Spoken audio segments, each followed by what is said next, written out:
Most people say they don't care about living forever. They say life is about depth, not length. They say a short life can still be meaningful. I don't fully believe them. Because if you don't ask about forever, and if you don't ask about old age, you ask something much simpler. Do you want to be alive tomorrow? Almost everyone says yes. That answer matters more than all of the speeches about meaning. Humans don't actually chase long life. They avoid an ending. There's a difference. If you ask a 20-year-old, do you want to live to 100? They might hesitate. They might say it doesn't matter. But if you ask, would you like to wake up tomorrow? Very few people treat that as optional. That reaction is not philosophy. It happens too fast. The reason is not hard to find.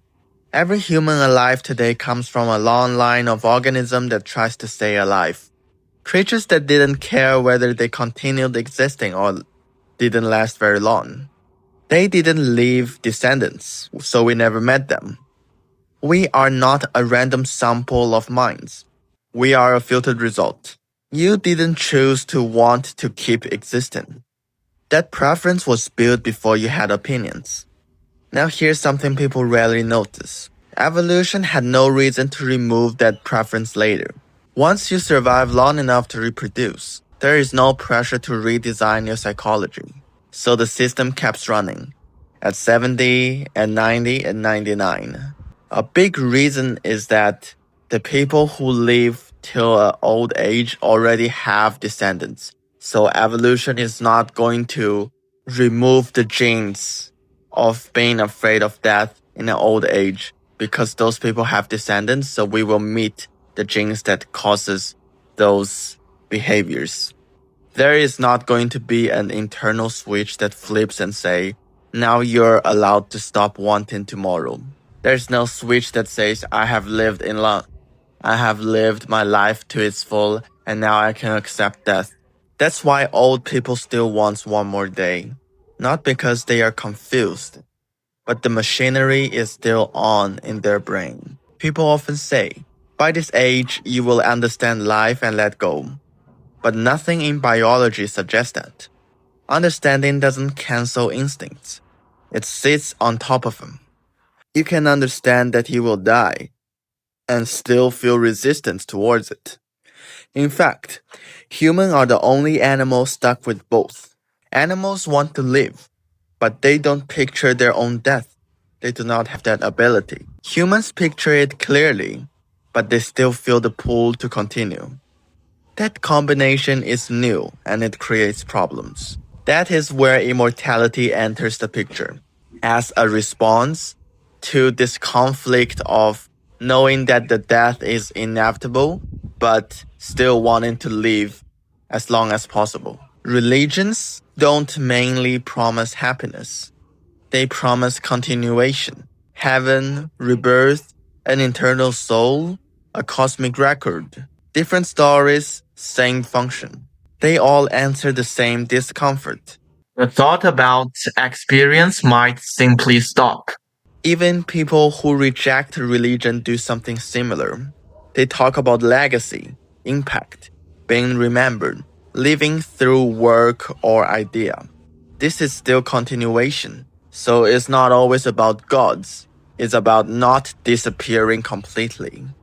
The form change, the drive doesn't change. Now we will have some objections here. People will say, yo, if survival instinct is so strong, why does some people, some philosophers, some virtuous people, they still gave up on their own life? Well, that is because humans run on multiple systems. There is a system that drives to survive. There is also the ability to evaluate experience over time.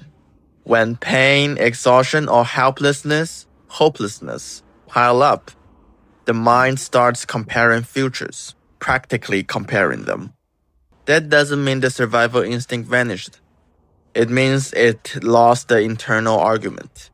And even if people decided to commit suicide, when they lost their consciousness, you can still see that The survival instincts will kick in at the very blink of their life.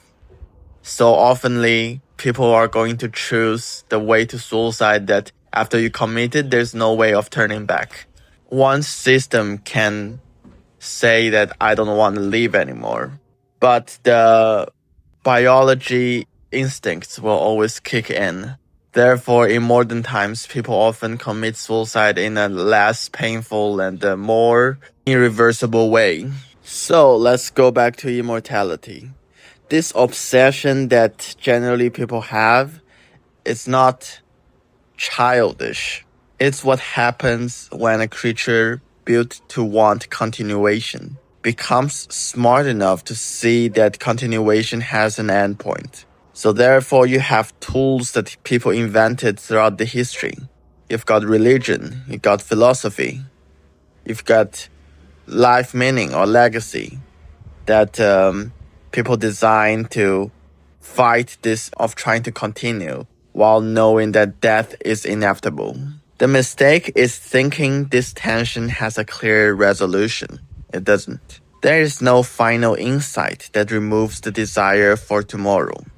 There is no moment where a system politely shut down.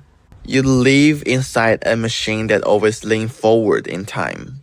Understanding that doesn't free you from it, but it does explain why it never shuts up. To summarize this, naturally we wanted to live till the next day. Therefore, we have the urge of achieving immortality in either this or that way.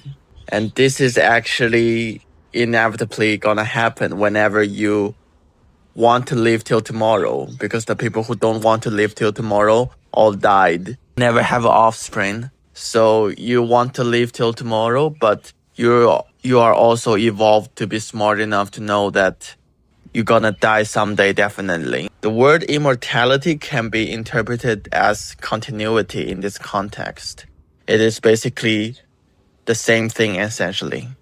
And that's about it for today. Thank you for watching. I'll see you on the next one.